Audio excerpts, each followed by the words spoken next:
Өдрийн мэнд та бүхэнд иргэн уулзж байна. Хэсэг хугацаанд видео оруулж чадсангүй хэлцэлгэж. За өнөөдрийн хувьд 2024 оны драфтын ангийн NBA-гийн удирдлын эхний 1 сарын байдлаар статистик гүйцэтгэлээр нь ранк гаргаж бэлдсэн байгаа. За түүний өмнө дээгүүр сонголт болсон хэдий ч статистик үзүүлэлтэнд таархан бага тоглогчдыг дөрдий гэж бодлоо. За энд Reed Sheppard драфтын 3 дахь сонголтоор Houston Rockets дэрсэн тоглогч, Rob Dillingham драфтын 8 дахь сонголтоор Minnesota Timberwolves дэрсэн. За Matas Buzelis драфтын 11 дахь сонголтоор Chicago Bulls багт дэрсэн тоглогч. За Dejan Salon гэдэг тоглогч Charlotte Hornets багт драфтын 6 дахь сонголт болж ирсэн тоглогч. За Cody Williams драфтын 10 дахь сонголтоор Utah Jazz багт ирсэн тоглогчд байна. Эдгээр 5 тоглогчийн хувьд багийн бүрэлдэхүүнд байралд авсан шалтгаанаас үүсээд олон минут тоглож чадахгүй байгаа тоглогчд. Нөгөө талаас бас багтаа үзүүлэх нөлөө болон гүйцэтгэл бас таархан байгаа шалтгаанаар хүлээлтэнд бол хүрч чадахгүй байгаа тоглогчд байгаа. За ингээд жагсаалтын 15 дугаар байранд Ron Holland орсон байгаа. Detroit Pistons багт драфтын 5 дахь сонголтоор ирсэн тоглогч. Одоогоор 5.6 оноо, 3.1 самбар үзүүлэлттэй орч угмын тоглогч болон эсрэг байрны тоглогч нар дээр deflection буюу хамгаалтан дээр бөмбөг төрж байгаа тоог авч үзсэн. Харин самбарын тоглогч бол rim protection буюу цагиргатай ойрхон үед эсрэг багийн товтлогчийн довтлохооны хэдэн хувийг хязгаарлаж байгаа гэдэг дээр үзүүлэлт гаргаж үзсэн байна. За тэгэхээр Ron Holland-ийн хувьд бол deflection буюу бөмбөг төрж байгаа тоо нь нэг тоглолтод 2.8-ыг дундчилж байгаа гэдгээрээ rookie дотроо бол бас дээгүүр байранд орохоор үзүүлэлттэй. Багтаа хамгаалтын рол болж тоглож байгаа тоглож байгаа. True shooting percentage нь 47%-тэй. Талбай дээр хасах 2.8 гэсэн үзүүлэлттэй тоглож байгаа. За 14-р байранд Donovan Clingan гэдэг тоглогч байгаа. Энэ Portland Trail Blazers драфтын 7 дахь сонголтоор ирсэн тоглогч. Одоогоор 16 минут дундчилж байгаа. 5.7 оноо, 5.6 самбар дундчилж байгаа. За 2.1 блок дундчилж байгаа гэдгээрээ бүх rookie тоглогчдыг тэргүүлж байгаа үзүүлэлттэй. За rim protection хувь нь 35%-ыг хязгаарлаж байгаа гэсэн үзүүлэлттэй. За true shooting percentage нь 60%-тэй. Талбай дээр хасах 2.3 гэсэн үзүүлэлттэй тоглож байна. 13 дугаар байранд Tristan da Silva гэдэг тоглогч байгаа. Тэрээр 24 минут тоглож байгаа. За бусад rookie тоглогчдыг бодох юм бол арай илүү олон минут тоглож байгаа. Энэ нь Paolo Banchero-гийн гэмтэлтэй холбоотой илүү минут олдож байгаа. За 6.6 оноо, 4 самбар дундчилж байгаа. 2.1 ассист дундчилж байгаа. Тоглолтын дунджаар нэг удаа 3 онооны шидэлт амжилттай болгож байгаа гэдэг үзүүлэлттэй. За Tristan da Silva 18 дахь сонголтоор Orlando Magic багт ирсэн. Одоогоор true shooting percentage нь 46%-тэй, rim protection 50%-тэй, талбай дээр хас 2.2 гэсэн үзүүлэлттэй тоглож байна. 12 дугаар байранд Kyle Filipowski-гээ тоглогч орсон. За 20 минут дундчилж байгаа.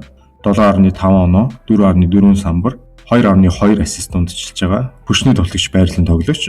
Драфтын 32 дахь сонголтоор Utah Jazz багт ирсэн. Одоогоор true shooting percentage 60% буюу rookie тоглогч дотроо өндөр хувьтай, rim protection 40%-тэй статистик үзүүлж байна. Талбай дээр хасах 1.6 гэсэн үзүүлэлттэй. 11-р байранд Yves Missi гэж тоглогч байгаа. За түүний хувьд бол гарааны төвийн тоглогчоор тоглож байгаа. New Orleans Pelicans багт драфтын 21 дахь сонголтоор ирсэн. Одоо 24-5 минут дундчилж байгаа. 6.7 оноо, 6.9 самбар, за 1.1 блок дундчилж байгаа ийм тоглогч байгаа. True shooting percentage нь 56%-тэй, rim protection 46%-тэй тоглож байна. Талбай дээр 1.9 хасах гэсэн үзүүлэлттэй. 10-р байранд Ryan Dan гэж тоглогч. За Phoenix Suns багт драфтлагдсан 28 дахь сонголтоор орж ирсэн тоглогч. Одоогоор 6.9 оноо, 2.6 самбар. За нэг тоглолтын дунджаар 1.4 3 онооны шидэлт унгадаг гэсэн үзүүлэлттэй. True shooting percentage нь 52%-тэй. Тоглолтод 1.5 deflection хийдэг гэсэн ийм үзүүлэлттэй байна. 9-р байранд Caution George гэж тоглогч. За rookie тоглогчдоос талбай дээр өнгөрөөж байгаа минутаар 2-д орохоор үзүүлэлттэй 28 минут тоглож байгаа. 8.6 оноо, 4.2 самбар, 3 ассист дундчилж байгаа. За тоглолтын дунджаар 1.5 3 онооны шидэлт унгаж байгаа. За deflection тоогоороо бүх rookie тоглогчдыг тэргүүлж байгаа 3.2 гэсэн үзүүлэлттэй. True shooting percentage 46%-тэй тоглож байгаа тоглогч байна. 8 дугаар байранд Jalen Wells гэж тоглогч байгаа. За 25 минут тоглож байгаа. 11.5 оноо, 3 самбар. За тоглолтын дунджаар 1.7 3 онооны шидэлт унгаж байгаа. Драфтын 39 дахь сонголтоор Memphis Grizzlies багт ирсэн. True shooting percentage нь 54%-тэй. Deflection нэг тоглолтод нэг удаа хийдэг гэсэн үзүүлэлттэй байна. 7 дугаар байранд драфтын 2 дугаар сонголт Александр Сар гэж тоглогч 9.8 оноо 5.5 самбар 2.3 ассист. За 2.1 блок гэдэг нь Донован Клингантай адилхан руки тоглогчдыг тэргүүлж байгаа. За true shooting percentage нь 43%-тэй, rim protection хувь нь 48%-тэй энэ тоглолт үзүүлж байна. Ерөнхийдөө хамгаалтан дээр илүү сайн тоглож байгаа тоглогч байна. 6 дугаар байранд Стефан Кастл гэж тоглогч. За драфтын 4 дахь сонголт 25 минутад дундчилж тоглож байгаа. 9.9 оноо 3.5 ассист, 3 онооны шидэлтийг нэг тоглолтод нэг удаа унгаж байгаа гэсэн үзүүлэлттэй. Deflection tone 2.2, true shooting percentage 47%-тэй довтолж байгаа.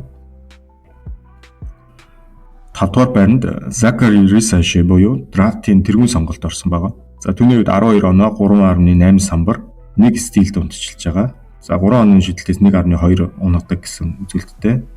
True shooting percentage нь 48%-тэй. Deflection хийж байгаа тоон 2.3. 4 дугаар байранд Zach Edey орсон. За 20 минут унтчилж байгаа. Memphis Grizzlies багт 9 дахь сонголтоор ирсэн тоглогч. 11 оноо 7 самбарт унтчилж байна.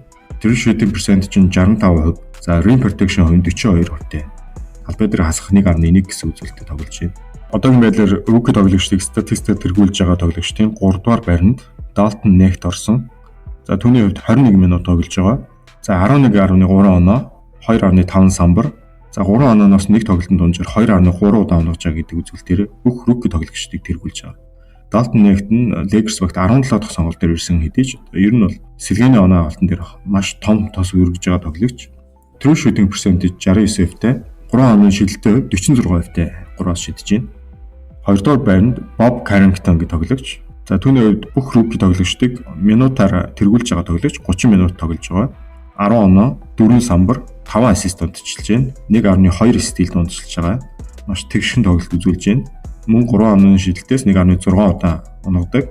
Драфтын 14 дахь сонголтоор Wizards багт ирсэн.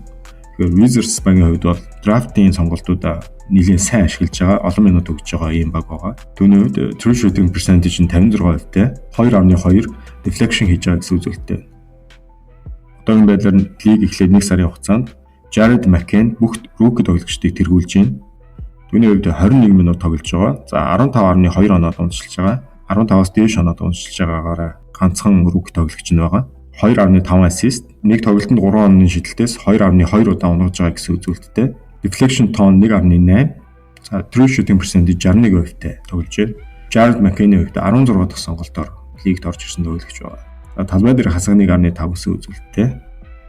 За энэхүү 15 тоглогч бүх rookie тоглогчдыг статистик үзүүлэлтээр тэргүүлж байна. За дараагийн дугаараар уулзтлаа. Баярлалаа.